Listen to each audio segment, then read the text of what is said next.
Salam saudaraku, pastilah di dalam kehidupan ini kita bergaul dengan banyak orang, dengan banyak teman dan berbagai macam-macam teman.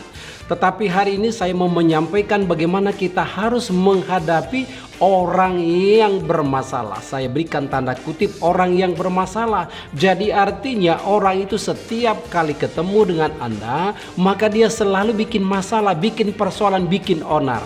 Tetapi hari ini saya mau menyampaikan ada 3 hal bagaimana kita menghadapi orang-orang yang bermasalah. Yang pertama, tunjukkanlah sikap peduli. Karena ada banyak orang ketika dia selalu bikin masalah, bikin onar, maka sebenarnya orang itu membutuhkan peduli, membutuhkan care dari orang lain.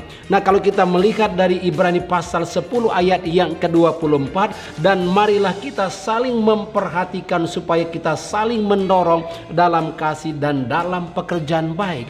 Jadi yang pertama, bagaimana kita harus peduli terhadap orang-orang yang selalu buat masalah. Karena sering sekali orang yang buat masalah itu sebenarnya dia itu butuh perhatian.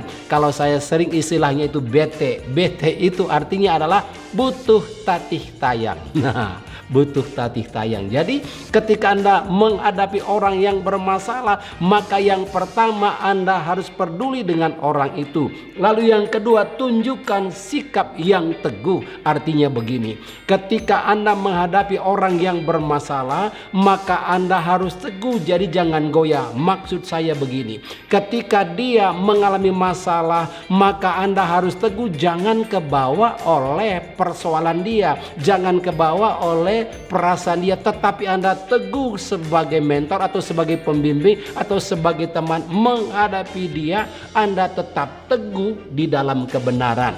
Karena ketika Anda teguh di dalam kebenaran, maka itu yang membuat dia melihat contoh dari hidup Anda, dan lama-kelamaan dia akan menjadi berubah. Lalu yang ketiga, apa yang harus kita lakukan adalah tunjukkan sikap kita seperti Yesus. Sikap kita seperti Yesus adalah dia berkorban.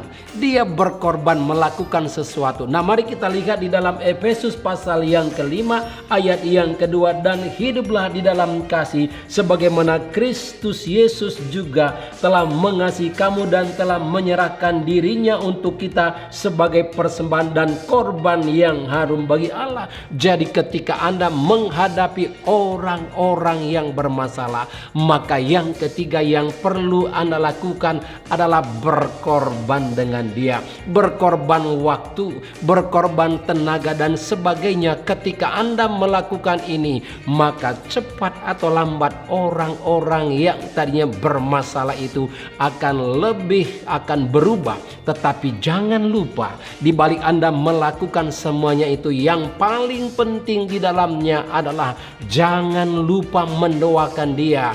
Katakan kepada Tuhan, Tuhan, hanya Engkau yang mampu merubah orang ini yang selalu membuat masalah, yang selalu membuat onar. Dan pada waktu Anda berdoa buat dia, maka percayalah suatu hari kelak dia akan berubah, dia akan bertobat. Tuhan Yesus memberkati. Amin.